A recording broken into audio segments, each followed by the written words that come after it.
I'm having a hard time seeing. I don't know what to do. My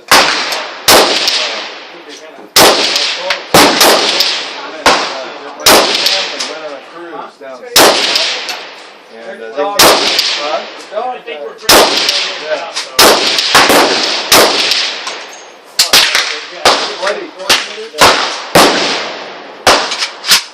Well, no protein, no shit and dinosaurs.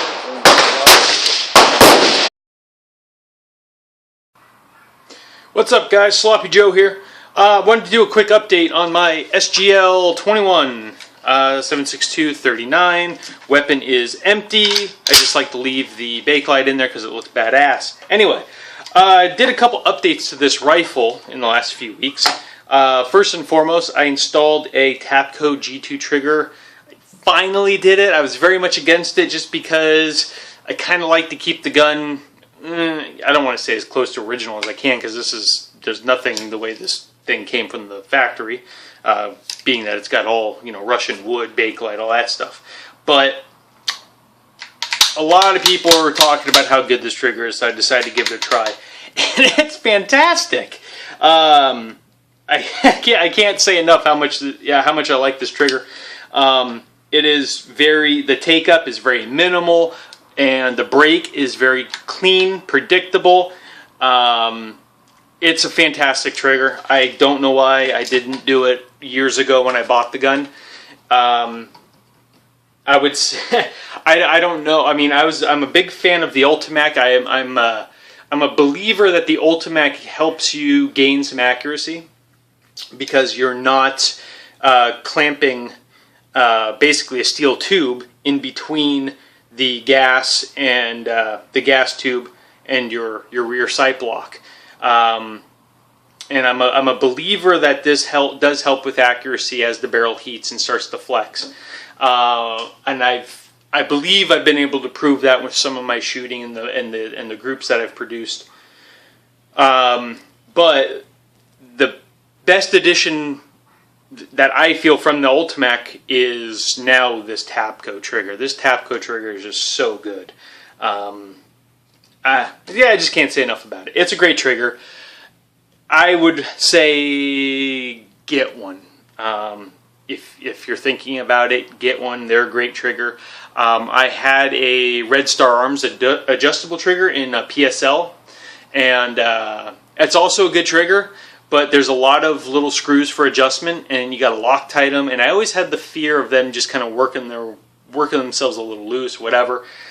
This doesn't have any adjustment, but that's okay. It's such a great feeling trigger. And then, of course, installation takes all of about 5 or 10 minutes. And there's plenty of videos on YouTube that go through a trigger install for an AK. And at the same time that I swap the trigger, I have a Krebs retainer, trigger retainer plate that I had just sitting around. So I installed that as well. So if I ever wanted to take the trigger out very easily, I got rid of the Shepherd's hook and just did the Krebs retainer. But anyway, so that's what I have to say about that. The Tapco trigger, A+, great trigger. The other thing I did, because I did one video where I was asking opinions for a red dot. Now, I've had this True Glow $50 red dot laying around for about 2 years, and I've just never used it. And I mentioned in the video comments for help me pick a red dot sight for my AK. Well, I ended up spending that money and got a SAM 7 SF that should be here, or hopefully in the next week or so. So I kind of blew a much larger wad of cash on a rifle than for a red dot that would have cost me a couple $100. But I've got some stuff laying around. So I've got this $50 red/green dot that's been laying around, and I've got this KVAR KV-04S that I had laying around. So I figured, hell, I'll just marry the two together, put it on the rifle, take it to the range. I want to try out my new trigger, see how it goes.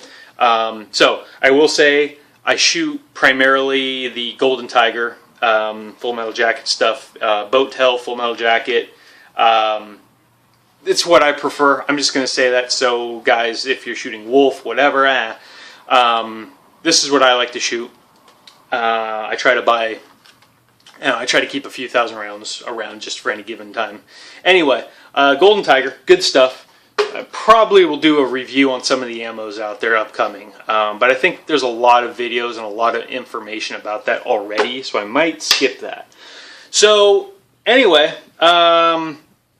so last weekend I went out when I still had the factory Arsenal trigger in here. I went out to my range to shoot this, and the range is just, it was, it's summertime in Seattle, so that's the only time people seem to leave their house. So the range was packed. So luckily I was able to do a 25-yard zero with this guy. And I don't have the targets here for that 25-yard zero, but 25 yards with this rifle, as good as it already shoots, you're putting 5 shots in the size of a dime at 25 yards. It's really easy to shoot. So yesterday I went out, I was able to snag a 100-yard range so I could do some shooting, and I made no adjustment to this. From 25 yards, I zeroed it at 25. Yesterday when I was shooting at 100, I did not adjust elevation or windage on this at all. I just left it alone and wanted to see what would happen. Especially since I've been thinking about buying, several $100 red dots, and I said, well, let's see what a $50 red dot will do. So I got out there, and the biggest hurdle to overcome yesterday was just shooting with the new trigger, getting used to that. But I think it all came together pretty good. So let me, and I did do this. I did test. I shot, did some warm-up shots, got used to the trigger, and then I removed the assembly from the rifle. I did some iron sight shooting as well, and then I came back and put it back on. I'm trying to do this, looking down. There we go. And then I put it back on, locked it, and then shot again to see what would happen. And I'll go through some of these targets, and I'll show you what happened. So let's do that. So, kind of what we have here is, where's my, I had a tape measure. Hold on.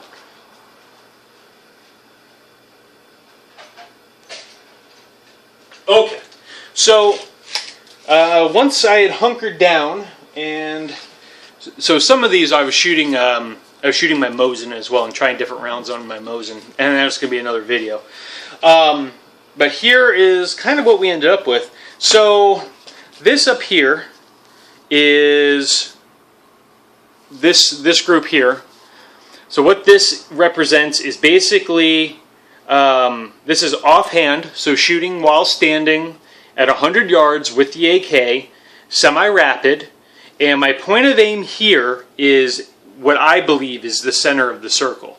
So my point of aim is here, and this is where it's grouping offhand, which is great. So the windage hasn't changed or shifted, only the actual point of impact, but that's to be expected because you're going to get some rise and then lower, because with the AK, if you're zeroing for 25 yards with a red dot, I believe your point of aim will rise at 100, and I believe it's at 300 yards your impact will hit back here. And I believe that's what the Russians battle zero for, is 300. So the fact that my point of aim is center and my group is basically here, that's great. I'll take that. Especially offhand through a $50 red dot, shooting semi-rapid fire, or as rapid as the range will allow me. So that's respectable. I will take that. So down here is some slower 5-round groups. So to get them down here, I was playing with my point of aim. So I stuck this orange sticker here. So that was my new point of aim. I just tried to shift everything.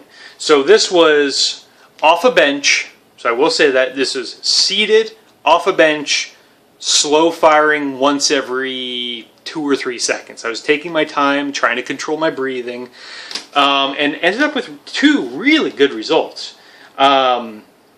So as the barrel heated, the barrel heated and started to move from left to right. So my first group, this is 5 rounds, 1, 2, 3, 4, 5. My biggest spread there is 1 3/4 inches.